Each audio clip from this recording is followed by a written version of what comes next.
This episode may contain content of a graphic nature, including descriptions of physical and sexual violence against adults, children, and animals. Listener discretion is advised. Hi everyone, I'm Talia. And I'm Tanya. And together we are Crimes and Consequences, a true crime podcast.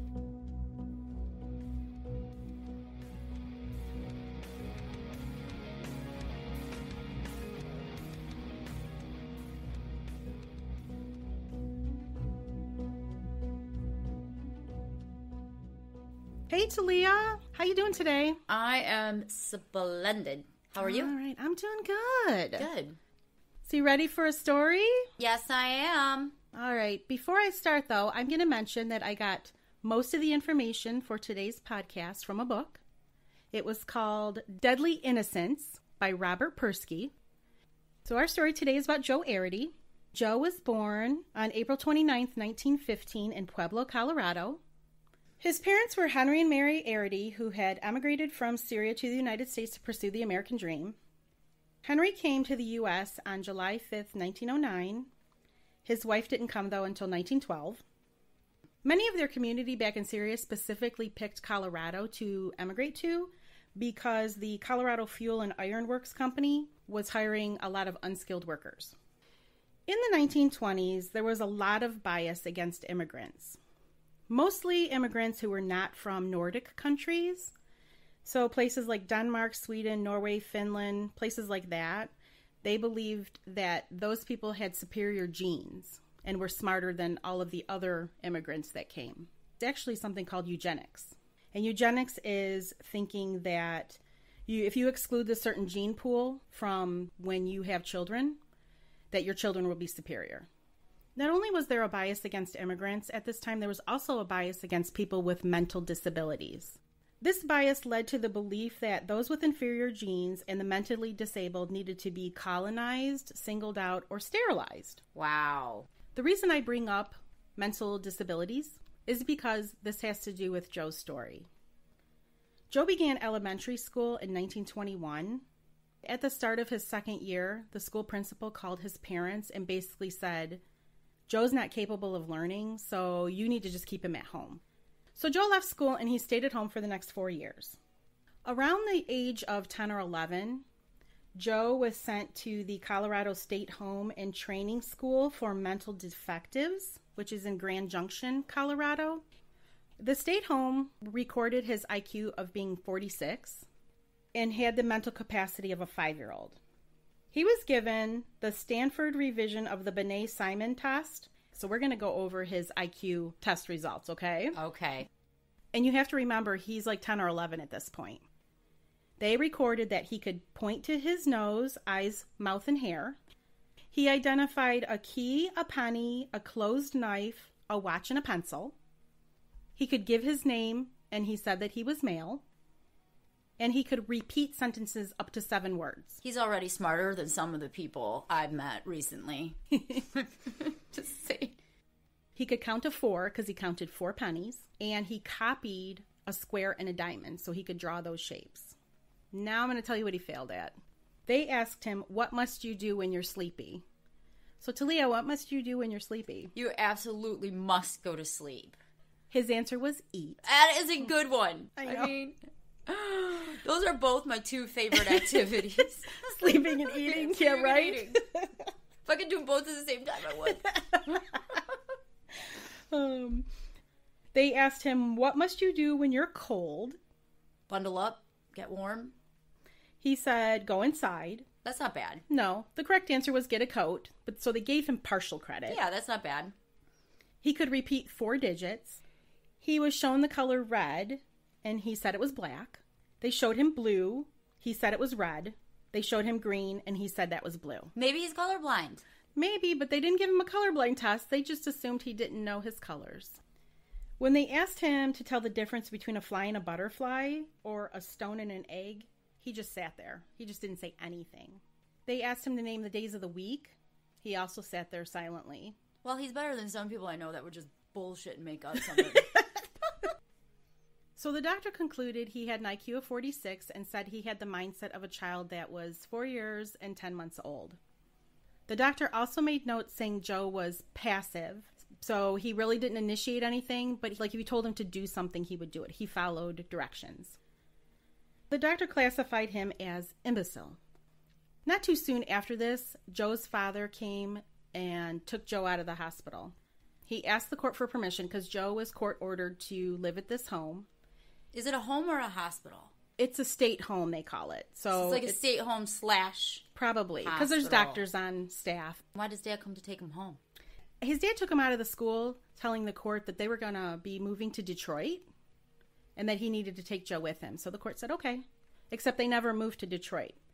So it's not clear why he took him out of the school. I just know he did. He was soon sent back to that state home. I'm going to tell you what happened. Back then they had something called a probation officer, but it wasn't for criminals. It was unclear, but it was people that maybe just patrolled the streets. It wasn't a police officer. It was called a probation officer. He claims that he caught Joe performing or having it performed on him a sex act. So he writes a letter to the state home saying he should be in your institution and I can't believe he's out. I'm so appalled at what happened that I witnessed. I can't even say what it is. Did Joe get arrested? Not arrested like a traditional sense of arrested, but this probation officer took him back to the state home. And even though he mentioned in his letter to the institution, like, I can't tell you what it is. Oh, I can't tell you what the sex act is because it's too horrendous? Correct. But he said, I'm going to write it under a separate letter.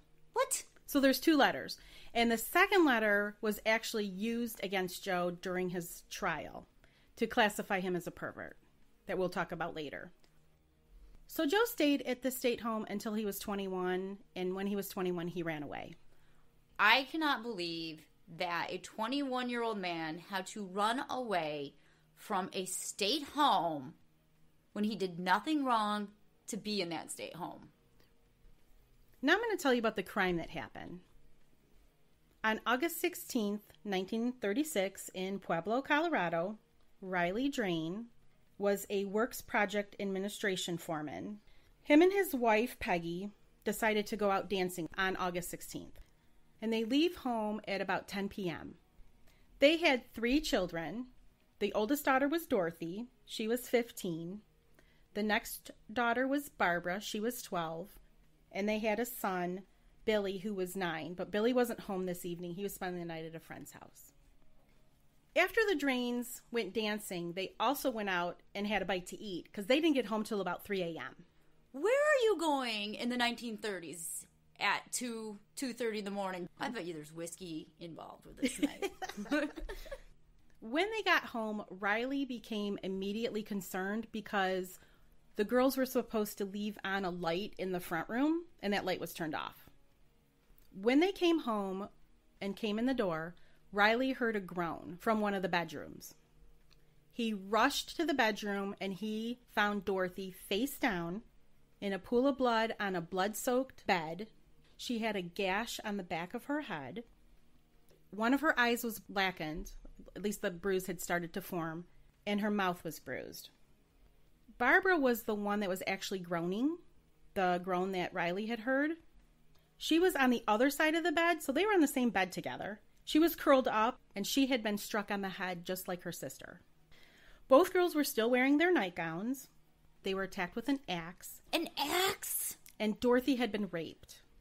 And the gash that Dorothy had on the back of her head was nearly 3 inches long, and it had cut into her brain. The bruising that she had on her face showed that she was beaten.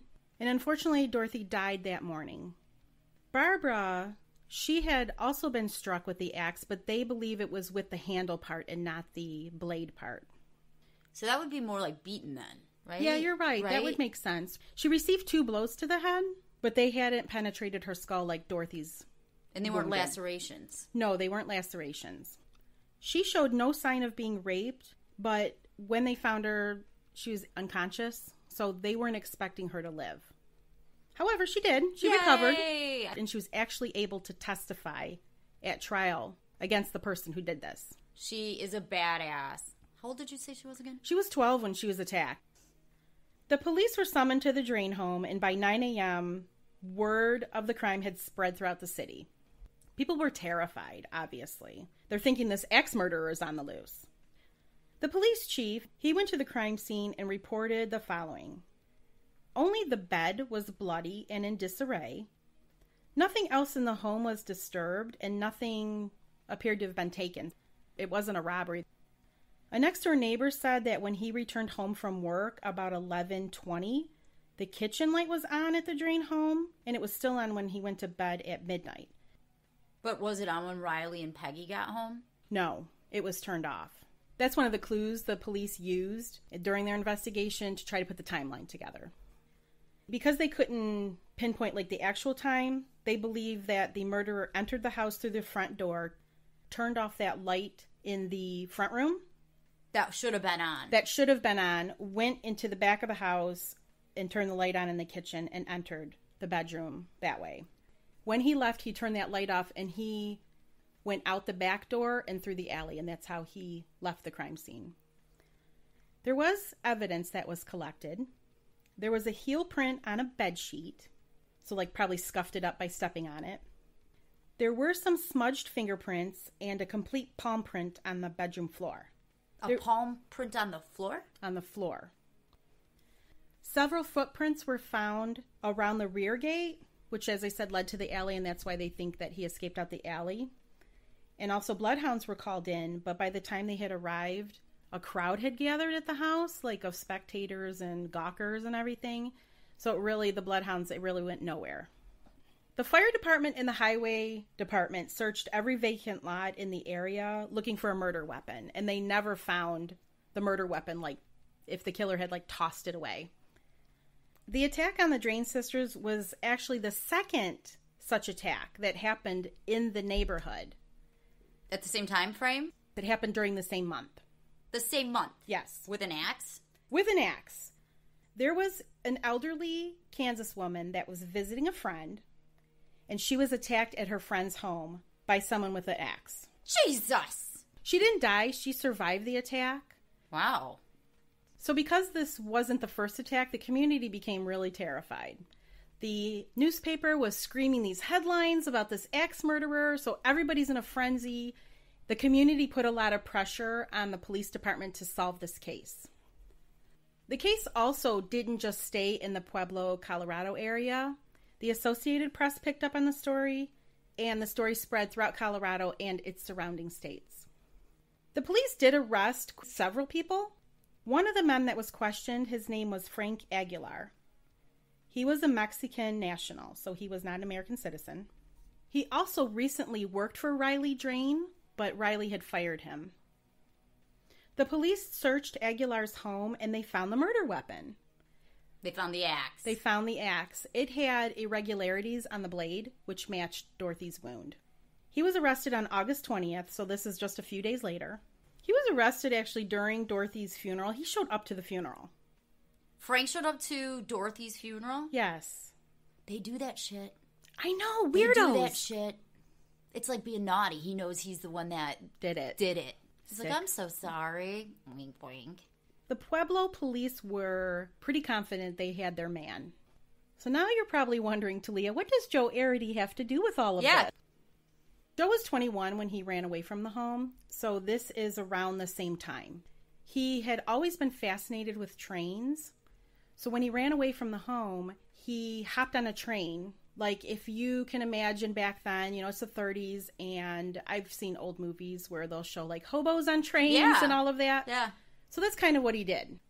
He visited several cities, including Pueblo, because he remembered that's where his childhood home was. But when he got to the house that he remembered, his family wasn't there anymore. So he did not know where his family was. That's kind of sad. I know. I felt really bad for him. At some point, he's back on the train and he ends up in Cheyenne, Wyoming. In our timeline, Frank has been arrested, but 11 days after the murder, Joe gets picked up by the police in Cheyenne. Under what pretense? They thought maybe he was an army deserter initially because he was wearing a khaki shirt. So they pick him up, they bring him to the station. The police chief in Cheyenne, his name is Chief George J. Carroll. He became especially interested in Joe when he found out Joe was from Pueblo because news of this story has traveled. It's made its way to Wyoming, but the police haven't publicized that they've arrested Frank. So people still think this axe murderer is out there. Do you think they should let him know that the axe murderer has been captured? You would think. I mean, I would want to know that. But the police chief is like, Joe's from Pueblo. He must be the murderer. Chief Carroll reported that he spent several hours with Joe, and Joe gave him a full confession of this murder. This confession was never recorded or written down or signed by Joe, and funny enough, the details kept changing. The book that I read, Deadly Innocence, ? By Robert Persky, he thinks that Chief Carroll framed Joe. The reason he said was that Chief Carroll had been somewhat a celebrity because he had a part in breaking up the Ma Barker gang, and he had also rescued a rich Denver man who was kidnapped, so Persky thinks that Chief Carroll was missing being in the spotlight. And he's probably narcissistic and probably needs that glory. So now he's going to be the hero of the day by solving this horrific crime. Yeah, he's going to be the hero, like, I have your man. I've got him. So after interviewing Joe and getting his confession, Chief Carroll calls a press conference. So this goes right along with your stating that he's probably a narcissist, wanting the attention. He was claiming he had found the real killer, and he had a full confession, and that Joe had bludgeoned the girls to death with a club. Oops, but it wasn't a club. It wasn't a club. So that was the first detail that ended up changing. What a dumbass. I know. I mean, how hard is this? I mean, it's not that hard to frame somebody. I'm assuming I have never framed somebody. But, I mean, he's got an IQ of 46. It couldn't be that hard to frame Joe properly. So as you can imagine, the Pueblo police are extremely confused because they had Frank Aguilar in custody, and they had the murder weapon, which wasn't a club, it was the axe, found at Frank's house. Like, how more red-handed can you be? So after realizing this mistake, Chief Carroll said, oh, Joe was with Frank Aguilar during the night of the murders. Chief Carroll personally delivered Joe to the Pueblo police. In his press conference, Chief Carroll made sure to kind of punch up the story about Joe, that he had escaped from a home for mental defectives and that he was a pervert. So he was really setting up the public to think that Joe is this crazed maniac. So because the public hadn't known about Frank being arrested yet, Chief Carroll did get glory, saying he caught the man and I'm the hero of the story. So everything that we just said about him came true. One of the many details that did change, Chief Carroll said they recovered a white shirt that had a rip in the back and blood on the inside. Chief Carroll said it belonged to Joe. Chief Carroll said that Joe said he had completely undressed before raping Dorothy and that he got blood on the inside of the shirt after putting it back on. But Joe wasn't wearing a white shirt when he showed up in Cheyenne. He was wearing a khaki shirt because that was the whole premise of him being arrested, was they thought he was an army deserter. So where's the white shirt in all this? It was never presented as evidence at the trial. It was just another detail that Chief Carroll, I don't want to accuse him of making up details, but I think this was just made up to make it sound like Joe was there. Well, at some point, someone has to say, where's the white shirt? When I was reading this, it sounds like everybody from the DA to all the police officers were all believing Chief Carroll's account of Joe's confession, and nobody asked for any evidence. Because they all think he's an honorable man with the public's best interest in mind. As we all do, everybody just tries to make that piece of the puzzle fit, even if it doesn't. On September 2nd, 1936, so now this is just a few weeks after this whole hullabaloo with Joe and Chief Carroll. Wait, did you just say hullabaloo? I did say hullabaloo. I couldn't think of another word. The 1936 or 7? What, is that a real word? Frank Aguilar signed a confession stating he had killed Dorothy Drain. So now we have a confession from him. However, the district attorney who was present for this confession, his name was French Taylor, he said that prior to Frank's confession, they brought Joe into the room. And Joe gave a detailed account of what happened and how he and Frank planned the attack. So the DA's corrupt, too. So let's just say it, Tanya. I will tell you, Frank, he never even was like, yeah, Joe was in on it. He could have maybe used that to his advantage to throw Joe under the bus. Blame the hell out of Joe. Mm-hmm. Joe did it. Look at him. He's an imbecile. So shortly after Joe gave this story, supposedly, that's when Frank broke down and confessed to the murder. The confession was typed. There were 5 typed pages. And funny enough, the confession corresponded in every detail to Chief Carroll's account of Joe's confession. But this is Frank's confession.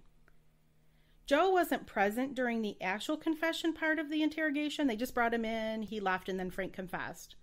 But Frank's confession doesn't say anything about Joe. No, it doesn't. Aguilar signed his name as an X because he was illiterate. It was witnessed by 6 people, though. And below the X that Frank signed, Joe's signature appears further down in the margin, like almost like an afterthought. His last name is misspelled, and there's no witnessing signature. So, like, Frank signed his X, people witnessed it, and then down in the margin somewhere is Joe's little signature. Like P.S. So despite this, that document was always described as the confession for both men. Even though it says nothing about Joe in the entire confession. Yeah, there is not one word about Joe, his name, except for his little signature at the bottom, which I don't even know if it was his real signature. Let's just all be honest. Frank and Joe had separate trials. So Frank's trial went to the court in December of 1936. So Dorothy was killed in August. So this is just a few months later. Riley Drain testified, that was Dorothy's dad, if you remember, that he had visited Frank at the prison. And Aguilar told him Joe accompanied him the night of the murder. So Riley goes to prison to talk to the murderer and rapist of his daughters. Yes. And while there, Frank offers him a full confession with Joe involved. Yes. Okay. All right. Riley is testifying to this on the stand, and this is all hearsay. I was just going to say, how do we know the credibility of those statements? Just strictly going on Riley's hearsay testimony. Even though this testimony was admitted over quite a few objections by Frank's attorney, the actual signed confession that Frank had, that he signed with an X, was not admitted into court. So they're basing this strictly on Riley's testimony instead of the actual evidence they had. Barbara Drain, as I mentioned earlier, did testify at Frank's trial. She pointed Frank out as the man who attacked her and her sister. She never mentioned Joe in any of the accounts of the attack that she gave to authorities. That's the key right there. I know, she's your eyewitness. And she never mentioned Joe. I mean, wouldn't it just be easy to say, was anybody with Frank? No. Done. And she wasn't even called at Joe's trial as a witness. Frank Aguilar was found guilty of Dorothy's murder, and his sentence was death. He was executed in August 1937, almost a year to the day after the murder. All right, I think it's time that we should have a shameless plug. And now we're back. We're back. So now we'll move on to Joe's trial. Joe actually had 2 trials. The first was a sanity trial. The judge told the jury that they needed to decide the question, does Joe Arridy have the capacity to tell good from evil and right from wrong? And if he wasn't able to tell the difference, the jury would say that he was insane, and then he would be institutionalized instead of going to prison. If he was determined to be sane, then he would have another trial to decide whether he was guilty of Dorothy Drain's murder. The Colorado State Hospital in Pueblo provided 3 witnesses for the defense. The first witness was the superintendent of the hospital. His name was F.H. Zimmerman. He was a psychiatrist. He first testified that Joe was not capable of determining the difference between right and wrong. However, he had a very difficult time saying whether he thought Joe was insane. Yeah, because there's a difference between the two. He probably wanted to help Joe, but at the same time, how can he go and say he's insane? He's not insane. The next doctor that testified, he said when it came to right and wrong, Joe's view of right and wrong was vague, not at all what a normal adult would think. Upon cross-examination, Dr. Rosenblum also stated he did not believe Joe was insane. The final witness was Dr. Paul S. Wolf. He restated the same theories that his colleagues had said. He testified Joe doesn't understand the court proceedings. Of course not. He had the mental capacity of a 5-year-old. How's he supposed to understand a trial? After the doctors testified, Joe's defense attorney decided to call Joe to the stand in his own defense. Oh, Lord have mercy. During his testimony, he answered he didn't know what the hearing was about, he didn't know who George Washington was, or who Franklin Delano Roosevelt was. He didn't know Dorothy Drain, and he didn't know Frank Aguilar. He said he did know the 3 doctors who testified, but he didn't remember what they had just said about him in the courtroom.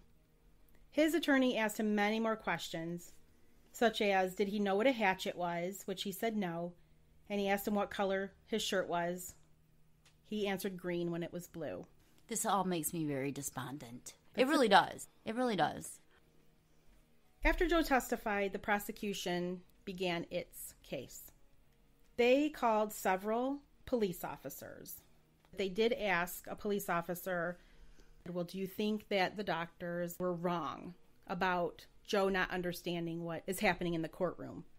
The relevancy of this, I'm confused. How a police officer, you just said they're asking a police officer, about whether Joe knows right from wrong. Right. And whether the doctor's diagnosis is correct. The police officer said, yeah, I think he's wrong. The detective said, I don't think that his mind is blank as he's sitting there. Poor Joe. That's what I'm going to call him from now on. Poor Joe? Poor Joe. The prosecutor did ask him, even after Dr. Wolf testified with all his medical knowledge, the doctor's wrong. And he said, well, I wouldn't discredit the doctor's testimony because he's a smart guy, but I would say he was wrong at that particular time when he said Joe didn't understand what was going on and that his mind was blank. So in addition to that, the last one to testify was Sheriff Carroll. He said that Joe said he was very sorry for what had happened and that he cried. So he did know right from wrong. That was Sheriff Carroll's assessment. He's the expert. Fuck the doctor. The jury started deliberating at 2:30 p.m. and by 9 p.m. they were deadlocked 6-6. Funny enough, an hour later, they reached their verdict. They said that Joe did know the difference between right and wrong, and they considered him to be sane. The case of the people of the state of Colorado versus Joe Arridy began April 12, 1937. This is the murder trial now. It began with a strange twist. Joe's defense attorney would not present countering evidence and would not put defense witnesses on the stand to try to refute the prosecution's case. Not going to put the eyewitness victim on the stand. Why would you? Why would you? This guy was probably court appointed. He's getting paid shit because court appoints get paid shit. Mm-hmm. Chief Carroll testified and gave his detailed account of Joe's confession. He never referred to any notes, surprisingly. He doesn't need to. It's all in his superior narcissistic mind. Chief Carroll also never explained how Joe and Frank connected. Like, how did they know each other? His defense relied heavily on his mental incapacity, and the 3 psychiatrists who testified at the earlier trial testified again that he was mentally handicapped. The doctors also testified, though, that Joe would not have been able to give the detailed confession that Chief Carroll says he gave, the quote-unquote confession. The defense never called Barbara Drain, as I mentioned, to testify. Biggest mistake ever. To say that Joe wasn't there. That's all she would have had to say. That's it. The jury deliberated for only 3.5 hours, and they rendered its verdict. They said, quote, "We, the jury, find the defendant, Joe Arridy, guilty of murder in the first degree, fix his penalty at death," end quote. On June 25th, 1937, Judge Letty remanded him to the Colorado State Prison and that he would be put to death by the administration of lethal gas. Appalling. So are you ready for your jaw to drop on the floor? Wait till I tell you this part. I don't know. I don't know what else you can tell me. Go ahead. Hit me with more injustice. The Pueblo Chieftain, which is or was the main newspaper in Pueblo, reported that 3 men were to receive a $1,000 check on the same day Frank Aguilar was to be executed. Chief Carroll received $500 of that reward money. God damn it. I did not know a sheriff could get the reward money. I know, you would think this would be conflict somehow. Right? Disgusting. The rest of the money went to 2 men that worked for the Union Pacific Railroad in Cheyenne because that's where they found Joe initially. This is during the Depression, you have to remember, and $500 was a crazy amount of money. You could buy a car with $500. So Joe was sent to the Colorado State Prison, and the warden there, his name was Roy Best. Best was appointed warden of the prison in 1933, and he was 31 years old at the time, so he was a young warden. He developed rules that everyone was expected to live by, such as discipline without tyranny and prisoners are human beings. Those are good rules.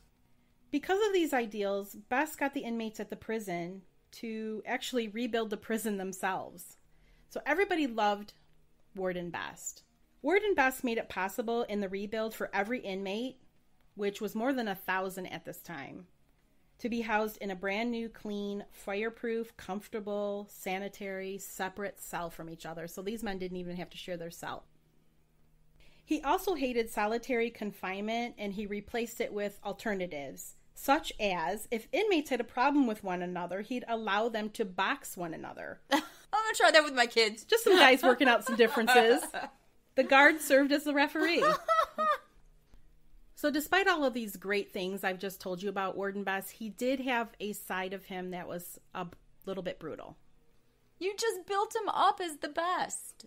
When you hear the whole story, you're going to really like him. Okay, I'll... But I can't tell you all the good things about him without telling you the little bad things. Little bad things. Little bad things. You used the word brutal, just so I you know. I'm sorry. Brutal or little bad things? Let's hear it. He whipped 5 kidnappers who had plotted to kidnap him and use him as a hostage. And when he whipped them, he referred to this practice as riding the old gray mare, because the person getting whipped would be sat on a wooden horse in the prison yard. Riding the old gray mare. He never hid the whippings. He didn't do it like in the dark basement. It was out in the prison yard for everyone to see, so all the prisoners knew what the consequences were. Warden Best also didn't believe in the death penalty, even though at the time, maybe still, Colorado had the death penalty. I don't know if they still do. So he had to carry them out according to the law. And even though I just told you he had a brutal side, he also had a really tender side. He once had an inmate who was a 12-year-old boy.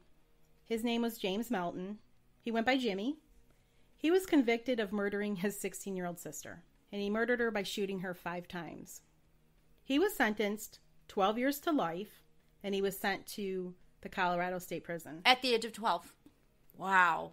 When he got there, after being fingerprinted and his mugshot taken, Warden Best took him home with him. God bless Warden Best. He's now the best again. I don't care about the riding the old gray mare, because that's just awful to have a 12-year-old in prison. He said he wouldn't allow the boy to spend a night inside the prison, so he took him home, and him and his wife treated him like a son. Mrs. Best. And he's like, honey, we've got a new son. Just don't make him mad. Yeah, this 12-year-old murderer. Warden Best tried to take Jimmy to school and enroll him. So when the parents found out that this kid was trying to be enrolled, they were like, oh, no. No. I don't want my child going to school with this kid. We don't even allow bullies here. Right.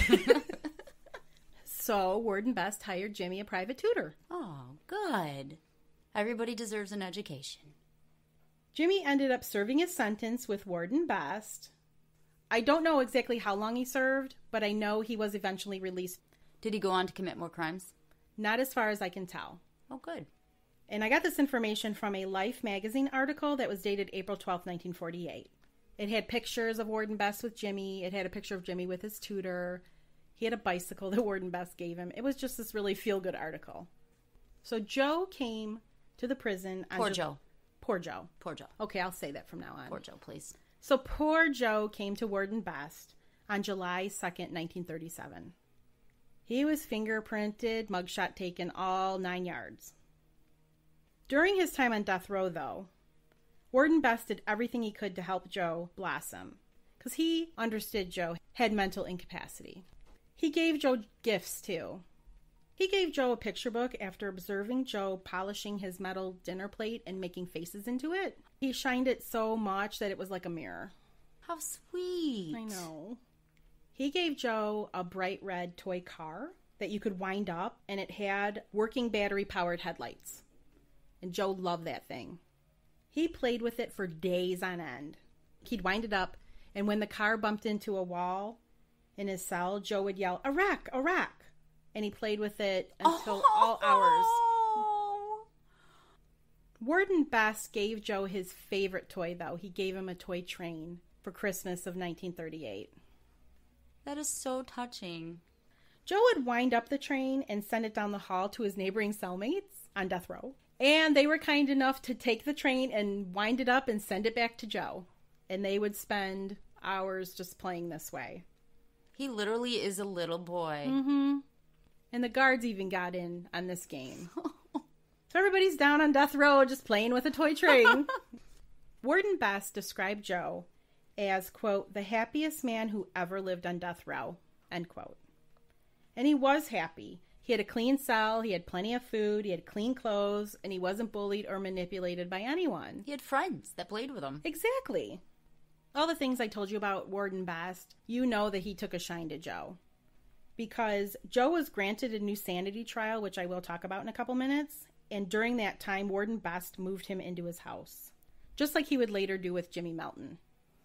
Warden Best kept this secret because the people of Pueblo were just itching for Joe to be executed. And probably because it's illegal to take a prisoner home to your house. I'm guessing that's part of the reason he kept it a secret.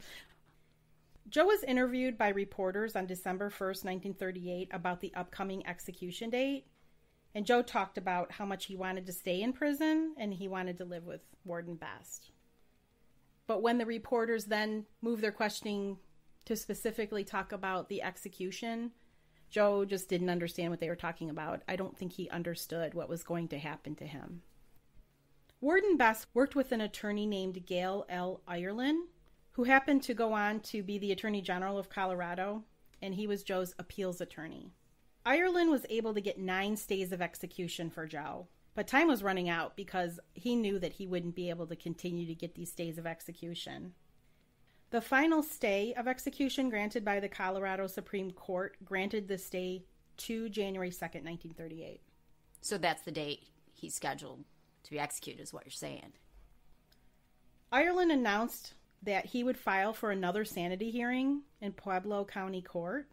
Before Ireland could file, Judge Letty, who was Joe's original judge, traveled to Cannon City on New Year's Eve and visited Joe in prison because he wanted to see for himself if Joe was insane or not. And I like how the judge is able to determine if someone is insane or not. Oh yeah, he's an expert in psychiatry. He wanted to see if Joe had changed since the last insanity trial. So now is he insane? What's the relevancy of what he is like now? What does it matter? Doesn't it matter what he was like when he committed the crime? Right. What was his mental capacity when At the time of the crime? Yes. Guess how long he spent with Joe? 15 minutes. That's all you need. Apparently. Right there. That's it. That afternoon, Attorney Ireland filed for that sanity hearing for Joe, and on January 2nd, Judge Letty denied it. Surprise. So now Joe's execution date is set for January 6th. Attorney Ireland made last-minute appeals to the governor of Colorado, who spent January 5th pondering Joe's life or death. That same day, Warden Best gave Joe a couple gifts. He gave him a box of cigars and homemade candy that was made by his wife. He gave Joe a box of cigars. I know. Okay. I know. Joe was so excited to receive them. He began eating the candy right away. He did try to smoke a cigar, but it made him sick to his stomach. He ended up giving the rest of his candy away because now his stomach was upset. Thanks, Warden Best. Yeah, thanks, Warden Best. On Joe's execution date, he started his morning with a breakfast of ice cream. That's not a bad choice. It's not a bad choice, and it was actually homemade ice cream that Warden Best's wife made. Because she's Mrs. Best. She's awesome. She made 3 gallons. She made it for everybody, and that Joe could eat it all day long. This same day, Warden Best had another surprise for Joe. He called Joe's mom. Joe hadn't seen his mom in a very long time. They had not attended the trial, and his father had died 11 months previous.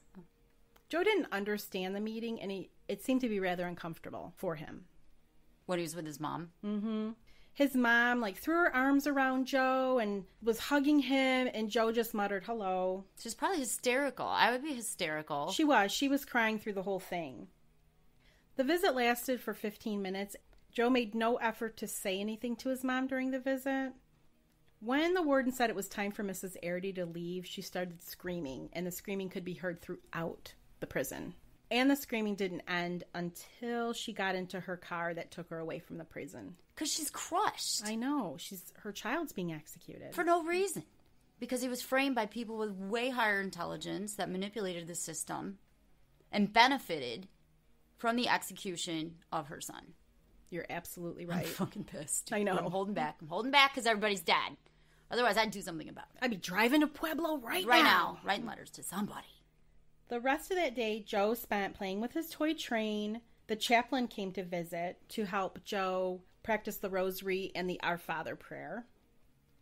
Warden Best waited in his office from 4 to 5 p.m. for a call from the governor, and that call came shortly after 5. He's hoping for a reprieve? Yes, he's hoping for a reprieve. However, shortly after 5, the warden received a call from the Colorado Supreme Court. They had had a special session to consider whether the petition filed by Attorney Ireland to decide if Joe was insane or not, and whether he knew right from wrong. We're still back on this? Yes. At 6 p.m., Warden Best received the call from the governor, who told him that the execution has to wait until the Supreme Court makes its decision. At 6:15, the Supreme Court called and said they voted 4-3 that Attorney Ireland's petition was denied.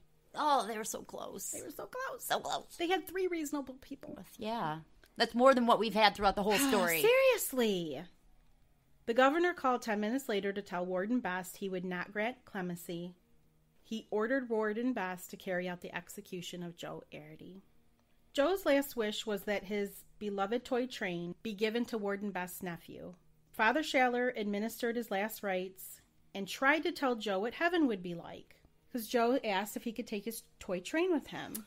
To heaven? To heaven. Stop breaking my heart. Father Schaller told him, "No, you're going to trade your train for a gold harp." Oh, God. Son of a bitch. They all knew this was wrong. I'm just convinced.